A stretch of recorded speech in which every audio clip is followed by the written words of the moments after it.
नमस्कार मित्रांनो, मी दर्शन मोरे. मित्रांनो, लाडकी बहीण योजनेअंतर्गत एक महत्त्वाची बातमी आलेली आहे. तर मित्रांनो, लाडकी बहीण योजनेत जो काही जानेवारीचा हप्ता आहे, तो आता 24 तारखेपासून वितरित करण्यास सुरुवात झालेली आहे आणि बरेच काही महिलांना हे हप्ते मिळालेले आहे. हे एक परिपत्र आहे मित्रांनो, ते ट्विटरद्वारे आदित्य तटकरे यांनी सादर केलेले आहे. तर मित्रांनो, महिलांच्या सक्षमीकरणासाठी महाराष्ट्र सरकार कटिबद्ध आहे व मुख्यमंत्री माझी लाडकी बहीण योजनेअंतर्गत जानेवारी महिन्याचा सन्मान निधी लाभार्थ्यांच्या बँक खात्यात जमा होण्यास सुरुवात झालेली आहे. तर 24 जानेवारी 2025पर्यंत 1.10 कोटी लाभार्थी महिलांच्या बँक खात्यात ही सन्मान निधी जमा करण्यात येईल.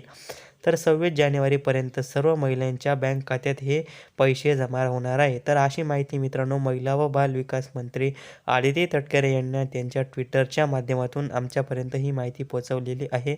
तर ज्या महिलांना आता हे हप्ते मिळालेले नाही, मागील मिळालेले हप्ते नाही, ते हप्ते देखील तुम्हाला या जानेवारी महिन्यात सर्व पैसे तुम्हाला मिळणार आहे. तर अशा प्रकारे माहिती होती. माहिती आवडली चॅनल लाईक करा, सबस्क्राईब करा, शेअर करा. धन्यवाद. जय हिंद, जय महाराष्ट्र.